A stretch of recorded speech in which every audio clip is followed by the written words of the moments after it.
I'm Heather Clark. I'm Senior Minister here, and it's my joy to welcome you all here this morning. Am I in the wrong place? God looking at me like, oh, what happened? I'm in the right place. Oh, that's in the wrong place. Okay. Thank you, Rick. So this month of September, our theme for the month is learning your lessons, living your lessons. And today's talk is called Trained Thought. It comes from Ernest Holmes' quote, trained thought is more powerful than untrained thought. Trained thought is more powerful than untrained thought. Well, I could be done if that were I'm going to change the title because so what? So what? Trained thought is more powerful than untrained thought. I think my responsibility is to give you some ideas about how to train your thought. So we're changing it to train your thought, how to train your thought to live the kind of life you want to live. And I actually love the word train for this because when we train a puppy, we're gentle if we're good guardians. We're gentle with the puppy. We do not expect that puppy to learn right away how to sit, how to stay, how to pee on the outside instead of on the inside, whatever it is we're training that puppy to do. We're gentle with that puppy. We know that that little being is just learning about life. And we as the guardians kindly and gently keep showing him the way, right? So when we think about trained thought, we need to think in the same terms, kindly, gently training our thought. That we're the good kind guardians to ourselves. That we're the ones that are saying, yes, I can make a difference in my life by having my life be an expression of God's life, having my life be positive and upbeat, having my health be whole, complete, and perfect, having my relationships being in sync. And I do all of that by remembering who I am and training my thought. So last week I talked about how important getting still is. And that's the first place to train thought. That's the whole point of meditation, is to learn somehow some skills and tools to stop that busy monkey mind chattering in your head, the one that's fear-filled and telling you all the things you did wrong and how if you didn't do it wrong, everybody else did. That one, that monkey mind. And to get that quieted, still. So what you can hear is the voice of God in you, the voice for God in you.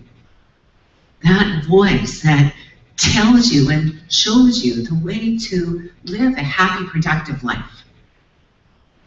So trained thought is more powerful than untrained thought because you train it to be in alignment with your highest spiritual truth, with the truth of your being. I'm agreed with. I love it. So, I was reading about a couple of women who had been friends for decades, and they were playing. Now they'd done a lot of adventurous things together, but now they were mostly playing cards. And the one woman looked at her friend and she said, I know we've been friends for so long, but right now your name is escaping me. I'm so embarrassed. I really hate to say this, but can you tell me what your name is? And the other woman just looked at her and looked at her for about 3 minutes. And finally she said, when would you like to know?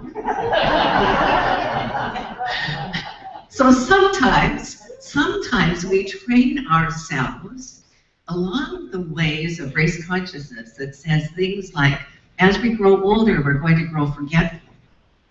Well, that's certainly, you met my teacher, who's the same age as the Oscars. Who knows how old the Oscars are? How old? 86. So she is 86. You see her. She doesn't look 86. She doesn't walk or talk like 86. She walks and talks like an ageless being that she is. So that is a new thought we could have, to train our mind to think about one of the main things that we train our minds to do in alignment with God is to be optimistic about our lives. To know that there's a power for good and we are using it, and it's for us. It loves us. It wants for us what we must desire for ourselves, the good that we desire. It wants for us love and prosperity and joy. And so we cooperate with it by getting still and listening. And by being positive, even when things aren't looking as bright as they could. And actually, it's probably especially when things aren't looking as bright as they could, that we're called to use that trained thought to be optimistic. I read about a couple of men who were both applying for a job, and you can imagine, so let's call, I don't want any men here, I'm looking around to make sure, if I get your name, it's not on purpose. I'm making up names. Okay, so there's a man by the name of George and a man by the name of Joe. And George is very nervous about this job interview. He is certain he's not going to do a very good job. He has in mind all of the fear comes up whenever he thinks about it. He gets up late the morning of his interview and he pulls out his shirt and it's dirty and he has to get another shirt out of the laundry and it hasn't been ironed. So he's sitting in the interview thinking about his unironed shirt and not being fully present to the interview. Of course he doesn't get the job. But think of what Joe did. Joe, every time he thought about the interview, he saw himself being successful. He saw the person shaking his hand at the interview and welcoming him on board. He saw himself having just a great experience in the interview. He planned the night before exactly what he was going to wear. He got his clothes out, they were ready. He already set his clock, he got up early, so he didn't have to rush. He got to the interview on time, he was fully present for every question, and sure enough, he got the job. The difference was in the attitude, what each one of those men went into that experience with. So the likelihood, however, for many people is that we're not aware of what we bring to every situation. What you bring is the most important thing. Your attitude is the most important thing you have. And you bring it with you all the time, whether you've thought about it or not. You bring that attitude. And if you have an attitude of can-do, an attitude of positivity, that life is good, then that is what you're going to experience. If, on the other hand, you have an attitude of paranoia, that life sucks and then you die, then that's what's going to be your experience. It's up to you. It is up to you. This thing that made us, this thing itself, the presence and power of God that made us in its image and likeness, which means that we are creators, that we are made in God's image, and for thousands of years, human beings have had it backwards. They made up stories about God, making God like man, making God in man's image, therefore being vengeful and I cannot imagine a God of love needing to take revenge for anything, because there's nothing outside of it. What could it ever want to take revenge for? So what I know is that each one of you came here this morning with your own needs. And some of you just wanted to see your friends because it's a good place to see your friends, and that's a great need. It's good. Seeing your friends is a very good thing. Some of your hearts are heavy because things have been going on in your life. We were talking yesterday in our leadership council meeting of, sometimes we experience loss. And from that loss, our hearts are heavy, and we have deep emotional pain. And that just is part of life. And it isn't that you will always escape ever experiencing any pain, but when you bring the awareness of God's presence to everything, you start seeing God there. You start looking through God's eyes. And then even in the muck and mire of things, as Emerson said, something sings. Something good is happening everywhere present. And it's up to you and up to me to find it and to celebrate it and say yes to it. So trained thought is, first of all, that thought that is orderly. That thought that comes from the awareness of the divine within. And then that trained thought is positive. When you truly see yourself as God's expression of itself, then you see everyone else the same way. You see the God in everyone. You see the good in everyone. You no longer fear that someone's going to do you wrong or do you harm because that isn't in the nature of harm, of the harmony of God. But getting back to the people with the heavy hearts today, one of the things that's really important, I think, is that not only do we have trained thought, but we have trained people to help us.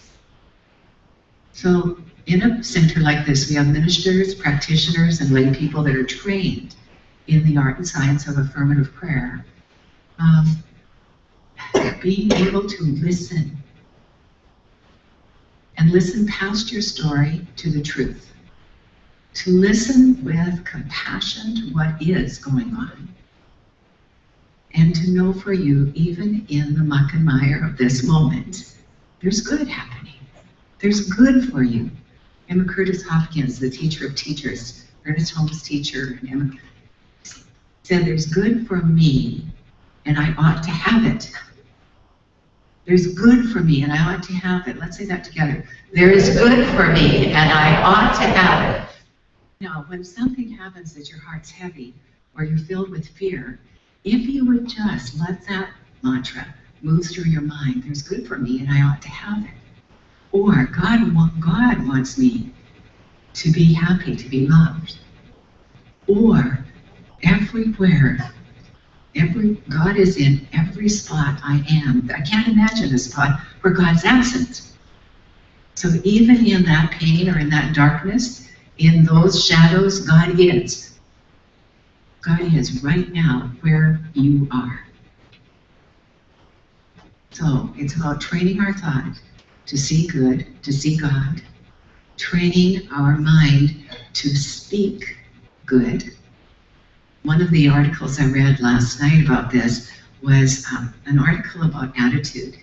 And it was just a short piece that said, your attitude brings you everything in life, but you often don't see it. In fact, you often blame other people for your circumstances, for the things that are happening in your life, when really it was your attitude and not theirs that caused things to occur. And then the article went on and said, and then when you finish blaming all the others, you start blaming yourself, which is just as cruel. Remember the gentleness of training the puppy. You gently pick that puppy up. Because if you start yelling and screaming at that puppy, you're going to traumatize him forever. And he's always going to be peeing in the house, right? I mean, isn't that true? Same with our own minds. When we're so demanding of ourselves, then what we do is we put up resistance rather than making something welcome. So what you do, you train your thought, making welcome the thoughts of God, making welcome the thoughts of prosperity, making welcome the thoughts of perfect health. So, train your thought, train it. First of all, still it. I'm still reading Edward Villiers' wonderful book on how to meditate. It is such a great, refreshing book because he simply tells it simply. One of the things he says is, I'm so glad to have this. I remember when I started to meditate about 30 years ago, after my 10, and I would set the timer for my 10 minutes, I would end up so tense because I was trying to do it right. Anyone relate? Yeah, so tense that I was trying to do it right, and of course I was doing it all wrong, because if you end up tense, you haven't meditated at all. And he says, even if you've been meditating for 30 years, sometimes the meditation will be difficult. But just let it be okay. And he said, one of the things he does for himself, and I thought it was such a good idea, whatever your meditation place is and whatever the meditation time is that you've agreed to with yourself, go there anyway. Even if you don't feel like meditating, go to that place and just be still. Go to that place and just be. Because those of us who have meditated for a long time, when you do, just the simple practice of being in that place, being in that sitting position, will bring that peace of mind that you desire. If you're trying to do it right, you're doing it all wrong. No one can teach you how to meditate your way. You're the only one who can decide what it's going to be for you. We can give you pointers, we can give you hints, we can give you mantras, we can give you ideas and tools, but you're the only one then who can put your mind in order. And that's what we're doing when we are meditating. Training that happy mind, come back to present, come back to center. And you actually can do it simply with a breath. Just breathe in right now. Put your attention. You can do it with your eyes open or closed, but if you're going to use spiritual practice, use it all the time. Bring your consciousness to the awareness within you, to your heart of hearts, and find the stillness there. And then just let that deep peace be who you are. It is what you are right now. Sometimes what happens is we look at a situation and we make up a story about it. I know none of you have ever done that. We hear a portion of a conversation or we see an action and we tell ourselves a story about it. And that's a very dangerous thing to do because 99 times out of 100 we're wrong. The story we've made up isn't the truth. But we'll only know if we check it out with the person. And that requires you to have the confidence that not only is God in you, but God is in that person. And that person is willing to tell you the truth, So, training your thought. Some of you have been practicing a long time and you're pretty good. Some of you are brand new and you're pretty good. And I'm just encouraging all of us to come with fresh eyes now for this week coming up to make a decision that we're going to practice a little bit more. Bring a little more awareness, a little more attention to what's going on. How do you train your mind, your thought? You think about what you're thinking about, right? You think about what you're thinking about. What have you been thinking? You can do that by journaling, or just taking a few minutes at the end of the day. What have I been thinking about? What's my mental journey been today? Has everybody been safe there? Or there's some people that would have been very unsafe in my mind. Just to walk the streets in my mind. You know, it's not hurting that other person, it's hurting you. So, more attention to what you're thinking about. Think about the truth, which is God is good in you right now. And just let it be. Let it be. I'm complete, and so we're going to pray. And Diane's going to come and I guess I'm praying along the line. Let's take a moment and get still again. Center yourself in that presence and the power and the vastness of space that is God in you. No matter what name you call it, it's that unconditional love in you It's that creative process in you and everywhere. And it adores you and trusts you and knows you as its beloved. And so this is what I know in this moment. I know that, and I speak this word for everyone here in the first person. I know for those who have been suffering or are suffering currently, I know God's grace, God's goodness, I know God's guidance. I know an upliftment of consciousness, a welcoming, an acceptance of this grace, of this goodness. I know that even the darkest night will end, and the dawn comes, and it's glorious.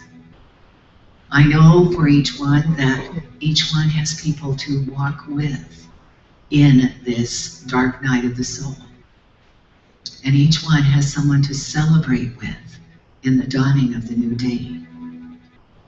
I know for each one that I think about what I think about. And more I think about good. I think about God. I think about infinite possibilities. Not wishing or hoping, but knowing that the infinite possibilities that I claim are already mine. For consciousness is creating through me and for me and by means of me. I know for each one that is concerned for a loved one or for self, that health is normal and natural, and that everywhere present the divine is. That everywhere present this one life is. As vitality, as energy, as harmony, as absolute perfect right action. I know for each one that the emotional life is lived with that deep peace and sense of connection and oneness that is the truth of God and truth of all good. I know for each one that the sense of separation is seen as false. And so there is a connection and love that is sensed with every other being. Being here on purpose, I know that I am loved and I am loved. Being here on purpose, I know that I am whole, complete, and perfect. Being here on purpose, I know that I prosper and have great prosperity and great good. Being here on purpose, I know that what I create for myself is good and very good. I make it welcome. I say yes. Yes, thank you, beloved God. Thank you for all the good in my life, in my world, in my mind. Thank you, thank you, thank you for this. For this holiest of moments, thanks for the connection and the community and all the support, both internal and external, that I receive. Thank you, God, thank you, God, thank you, God. With my heart just overflowing with gratitude, I simply release this word to the action of law. I know that it is complete. And please join me in saying, and so it is. Thank you. And welcome to the platform, Chelsea Day.